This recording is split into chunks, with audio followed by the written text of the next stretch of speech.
Commercial సినిమాకు hero పాత్ర ఎంత ముఖ్యమో విలన్ రోల్ కూడా అంతే ముఖ్యం. కథను నడిపించడానికి కథానాయకుడితో పాటుగా ప్రతి నాయకుడు కూడా ఎంతో అవసరం. ఒకప్పుడు సినిమాలో హీరో అంటే రాముడు మంచి బాలుడు అన్నట్లుండేవాడు. అందుకే విలన్గా కనిపించడానికి ఏ హీరో కూడా ముందుకొచ్చేవారు కాదు. కానీ ఇప్పుడు పరిస్థితి పూర్తిగా మారిపోయింది. కథలో హీరోతో పాటుగా అధిక ప్రాధాన్యత ఉంటే బిగ్ స్టార్స్ సైతం నెగిటివ్ షేడ్స్ ఉన్న క్యారెక్టర్స్ చేయడానికి ఇంట్రెస్ట్ చూపిస్తున్నారు.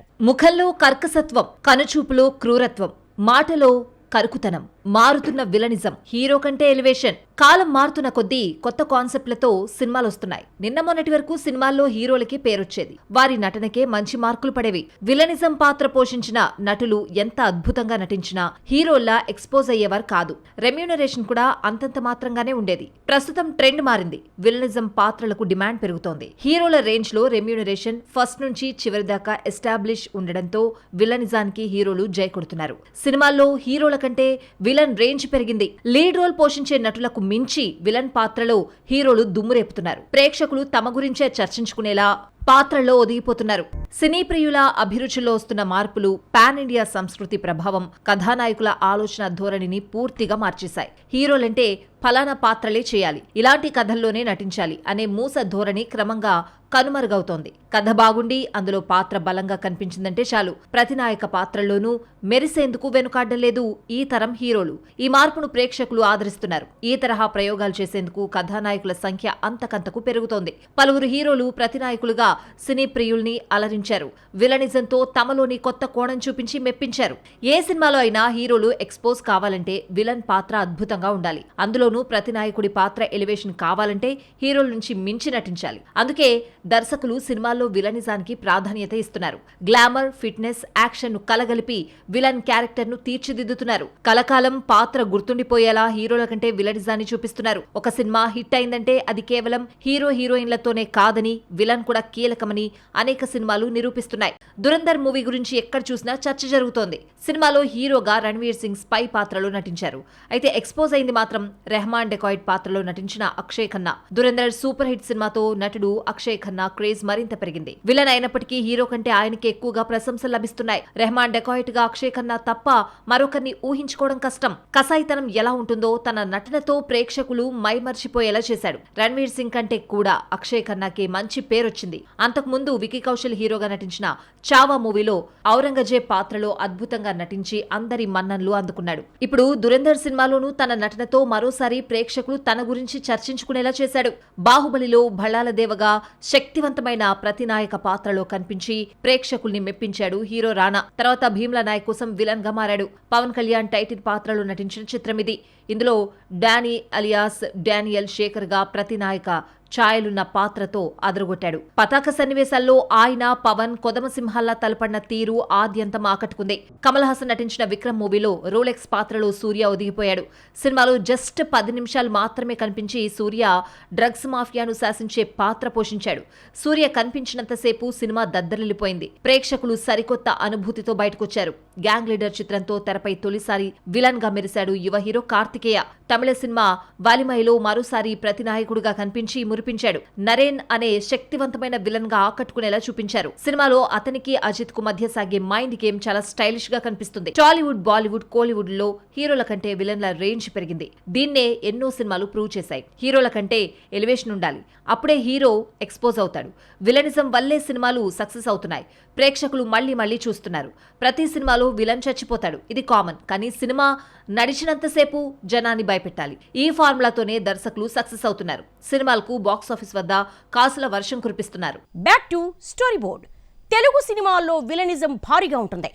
హీరోతో సమానంగా విలనిజం ఉంటే ప్రేక్షకులు సినిమాలో లీనమైపోతారు. అటువంటి విలనిజాన్ని ఎంతో మంది ప్రదర్శించారు. కథకు తగ్గట్టే రచయితలు, దర్శకులు సినిమాల్లో విలనిజాన్ని పక్కాగా తీర్చిదిద్దారు. భయంకరమైన రూపం, వాయిస్లో గాంభీర్యం, నిలువెత్తు శరీర దారుఢ్యంతో చూడగానే జడుసుకునే ఆకారంతో విలనిజాన్ని చెడుగుడాడుకున్నారు పలువురు నటులు. హీరో అంటే శౌర్యం, విలన్ అంటే క్రౌర్యం. విలనిజం అంటే వికటాట్టహాసాలు. ప్రతినాయకుడంటే కుట్రలు, కుతంత్రాలు. కథానాయకులే ప్రతినాయకులుగా మురిపించడం అన్నది వెండితెరకు కొత్తేమీ కాదు. గతంలోనూ స్టార్ హీరోలు ఈ తరహా ప్రయోగాలు చేశారు. కానీ స్టార్గా ఎదిగిన తర్వాత వాళ్ళు మళ్లీ అలాంటి పాత్రల్లో కనిపించలేదు. ఇమేజ్ లెక్కలు ప్రేక్షకులు ఎలా స్వీకరిస్తారో అన్న అనుమానాలతో ఆ తరహా ప్రయోగాలకు దూరంగా ఉన్నారు. అయితే పరిస్థితులు పూర్తిగా మారిపోయాయి. హీరోయిజం చూపించాలి అంటే హీరో పాత్రలే చేయాల్సిన అవసరం లేదని నిరూపిస్తున్నారు. ప్రతినాయక పాత్రలతోనూ వెండితెరపై చెరగని ముద్ర వేస్తున్నారు. ఈ ప్రయత్నాలకు ప్రేక్షకుల నుంచి మంచి ఆదరణ దక్కుతూ ఉండడంతో ఇలా విలన్ పాత్రలతో మురిపించే హీరోల సంఖ్య క్రమంగా పెరుగుతోంది. హీరో అంటే శౌర్యం, విలన్ అంటే క్రౌర్యం. వెండితెరపై అనాదిగా శౌర్యానికి క్రౌర్యానికి యుద్ధం జరుగుతూనే ఉంది.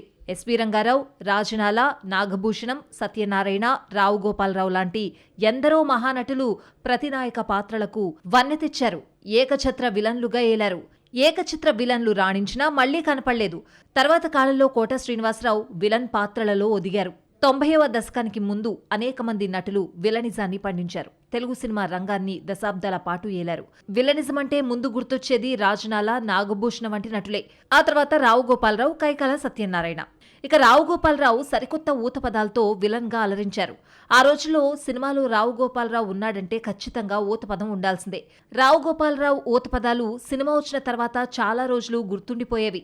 ఆనాటి కాలంలో విలన్లంటే భారీ డైలాగులు, కుట్రలు, కుతంత్రాలు మాత్రమే ఉండేవి. హీరోలు కనిపించినప్పుడల్లా వికటాటహాసాలతో క్యారెక్టర్ను రేంజ్కు తీసుకువెళ్లారు. హీరో విలన్కు మధ్య డైలాగులు మాత్రమే ఉండేవి. విలన్లు తమ అనుచరులతో, హీరోలతో తలపడేవారు. ఎక్కడా కూడా ఫైట్ చేసేవారు కాదు. విలన్లుగా తమ నటనతోనే సినిమాను నిలబెట్టారు. ఎన్టీఆర్ కాలం నుంచే కైకాల సత్యనారాయణ నెగటివ్ క్యారెక్టర్స్తో హీరోలను ఓ ఆట ఆడుకున్నాడు. తరం మారుతూ ఉండడంతో కాలానుగుణంగా వస్తున్న మార్పులతో విలనిజం కొత్త పుంతలు తొక్కుతోంది. టాలీవుడ్లో 80-90వ దశకాల్లో విలనిజం మరో రేంజ్కు వెళ్ళింది. సినిమాల్లో విలన్స్ మేనరిజమ్స్ కూడా చాలా పాపులర్ అయ్యాయి. వీరంతా హీరోలకు ధీటుగా నటించేవారు. కొంతమంది కామెడీతో విలనిజాన్ని పండించేవారు. 90 దశకాల్లో విలనిజంతోనే ప్రేక్షకులు భయపెట్టారు. రామ్ గోపాల్ వర్మ సినిమాల్లో రఘువరన్ విలనిజం బాగా ఎలివేట్ అయ్యేది. శివ సినిమాతో పాటు అనేక సినిమాల్లో తన డైలాగ్స్తోనే వణుకు పుట్టించాడు. కోట శ్రీనివాసరావు పోషించని రోల్ అంటూ లేదు. ప్రతిఘటన సినిమాలో గుడిసెల కాసయ్యగా వచ్చి అనతి కాలంలోనే అందరి వాడై ప్రేక్షకుల గుండెల్లో గూడు కట్టుకున్నాడు. కోట శ్రీనివాసరావు విలన్ పాత్రలకు అల్టిమేట్ అని చెప్పాల్సిన చిత్రం గణేష్. హై వోల్టేజ్ విలనిజానికి మరో పేరు కోట. ప్రజల రక్తాన్ని జలగలా పీల్చే ఆరోగ్య మంత్రి సాంబశివుడుగా కోట నటన పతాక స్థాయిలో ఉంటుంది. సినిమాలో విలనిజం పూర్తిగా మారిపోయింది. ప్రతినాయకుడంటే భారీ శరీరం, మీసాలు, భయంకర రూపం అవసరం లేదు. హీరోలా ఉండాలి. ఇంకా చెప్పాలంటే నటనలో హీరోను డామినేట్ చేయాలి. అలాంటి వారినే దర్శకులు ప్రతినాయకుడి పాత్రకు ఎంచుకుంటున్నారు. యాక్టింగ్ పరంగా భిన్న వేరియేషన్స్ చూపించే అవకాశం ఉండడంతో హీరోలు కూడా విలన్లుగా నటించేందుకు మొగ్గు చూపుతున్నారు. ఇప్పుడు ఇదే ట్రెండ్. పూర్తిగా మారిపోయిన విలనిజం. హీరోతో పాటే ప్రతినాయకుడి పాత్రకు ప్రాధాన్యత. యాక్టింగ్లో వేరియేషన్స్ చూపించే ఛాన్స్. భయంకరమైన విలన్లను భయపెట్టిన హీరోలు. ప్రస్తుతం వస్తున్న సినిమాల్లో హీరోలు ఎంత అందంగా ఉంటారో విలన్లు అంతే అందంగా ఉంటున్నారు. దర్శకులు సైతం ఫిట్నెస్, గ్లామర్, యాక్షన్ చేసే నటుల్నే ప్రతినాయక పాత్రలకు ఎంపిక చేసుకుంటున్నారు. గుబురుగడ్డలు, ముఖంపై పెద్ద మచ్చలు, భారీ పర్సనాలిటీ, కత్తులు, కటార్లు అవసరం లేదు. విలనిజం పూర్తిగా మారిపోయింది. విలన్ అంటే హీరో కంటే అందంగా ఉండాలన్న కాన్సెప్ట్ను డైరెక్టర్లు నమ్ముకుంటున్నారు. హీరోలు కూడా క్యారెక్టర్ బాగుంటే విలన్ గా నటించేందుకు ఆసక్తి చూపుతున్నారు. విలన్స్ కు యాక్షన్ పెరిగింది. హీరోతో పాటు ప్రాధాన్యత ఇస్తున్నారు. సినిమాలో విలన్ పాత్ర ఎంత పవర్ఫుల్ గా ఉంటే హీరో క్యారెక్టర్ అంతగా ఎలివేట్ అవుతుంది. అందుకే నేటి సినిమాల్లో విలన్ క్యారెక్టర్స్ కోసం దర్శకులు స్పెషల్ కేర్ తీసుకుంటున్నారు. హీరోలకు ధీటుగా విలన్ పాత్రల్ని క్రియేట్ చేస్తున్నారు. విలన్ క్యారెక్టర్స్ కు ఎలాంటి ఎలివేషన్స్ ఉండవు. యాక్టింగ్ పరంగా భిన్న వేరియేషన్స్ చూపించే అవకాశం ఉంటుంది. అందుకే నెగటివ్ క్యారెక్టర్స్ లో కనిపించడానికి స్టార్ హీరోలు ఆసక్తిని చూపుతున్నారు. పాన్ ఇండియా కల్చర్ తో హీరోలు విలన్ పాత్రల్లో కనిపించే ట్రెండ్ ఎక్కువైంది. లెజెండ్ సినిమాలో తన నటనతో దుమ్ము రేపాడు జగపతి బాబు. అప్పటి వరకు హీరోగా నటించిన ఆయన లెజెండ్ తో క్రూరమైన ప్రతి నాయకుడిగా మారిపోయాడు. బాలకృష్ణతో పోటీ పడి నటించాడు. ఆ తర్వాత రంగస్థలం మూవీలోనూ విలన్ గా చేశాడు. ఇక దేవరలో విలన్ గా ఎన్టీఆర్ ను సైఫ్ అలీ ఖాన్ ఢీకొట్టాడు. కథాపాత్రల పరంగా కొత్తదనానికి ప్రాధాన్యం ఇవ్వడంలో నాగార్జున ముందుంటారు. కెరియర్లో ఫస్ట్ టైం నాగార్జున విలన్ గా అభిమానులను అలరించాడు. రజనీకాంత్ హీరోగా నటించిన కూలీ మూవీలో నాగార్జున మెయిల్ విలన్ గా నటించాడు. మోస్ట్ వైలెంట్ విలన్ గా కనిపించాడు. స్టైలిష్ విలన్ గా అదరగొట్టారు. అంతకుముందు కుబేరా చిత్రంలోనూ గ్రే షేడ్స్ ఉన్న పాత్రలో నటించారు. రొటీన్ విలన్లను చూసి విసుగెత్తిన ప్రేక్షకులకు KGF 2, విక్రమ్ చిత్రాలు సరికొత్త విలనిజాన్ని రుచి చూపించాయి. యష్ కథానాయకుడిగా ప్రశాంత్ నీల్ తెరకెక్కించిన చిత్రమే KGF 2. ఈ సినిమాతోనే ప్రతినాయకుడిగా దక్షిణాది ప్రేక్షకులను పలకరించారు బాలీవుడ్ కథానాయకుడు సంజయ్ దత్. ఆయన ఇందులో అధీరగా భీకరమైన అవతారంలో ఆసక్తికరమైన విలనిజంతో సినీ ప్రియుల్ని మెప్పించారు. సినిమాలో ఆయన పరిచయ సన్నివేశాలు, హీరో యష్ తో తలపడే ఘట్టాలు ప్రేక్షకుల్ని కట్టిపడేశాయి. రణబీర్ కపూర్, సందీప్ కాంబినేషన్లో వచ్చిన యానిమల్ మూవీలో మూగవాడిగా నటించాడు బాబీ డియోల్. తన చేతలతోనే భయపెట్టాడు. కనిపించేది కొద్దిసేపే అయినా అబ్రార్గా తన నటన, యాక్షన్తో అదరగొట్టాడు. 10 ఏళ్లకు పైగా అవకాశాలు లేకుండా ఇంటికే పరిమితమైన బాబీ డియోల్ ఈ సినిమాతో సూపర్ హిట్ అందుకున్నాడు. విలనిజంకు కేర్ ఆఫ్ అడ్రస్ గా మారిపోయాడు. వార్ 2 మూవీలో ఎన్టీఆర్ నెగిటివ్ షేడ్స్ తో కూడిన క్యారెక్టర్లో కనిపించాడు. స్టైలిష్ విలన్ గా చాలా సర్ప్రైజింగ్ ఎలిమెంట్స్ తో వార్ 2లో ఎన్టీఆర్ పాత్ర సాగింది. ప్రభాస్ బ్లాక్ బస్టర్ మూవీ కల్కిలో కమల్ హాసన్ విలన్ గా నటించాడు. పార్ట్ 1లో కమల్ పాత్ర చాలా తక్కువే కనిపించింది. సీక్వెల్ మాత్రం ఫుల్ లెంగ్త్ విలన్ గా కమల్ కనిపించబోతున్నాడు. పుష్ప 2 సినిమాల్లో విలన్ గా మలయాళ స్టార్ హీరో ఫహద్ ఫాజిల్ అదరగొట్టాడు. భన్వర్ సింగ్ షెకావత్ పాత్రలో నవ్విస్తూనే తన విలనిజంతో ఆడియన్స్ ను భయపెట్టాడు. పద్మావత్ మూవీలో షాహిద్ కపూర్, దీపికా పదుకొనే భర్తగా లీడ్ రోల్ పోషించాడు. అయితే విలన్ పాత్రలో రణ్వీర్ సింగ్ జీవించాడు. హీరో షాహిద్ కపూర్ కంటే రణ్వీర్ సింగ్ కే ఎక్కువ మార్కులు పడ్డాయి.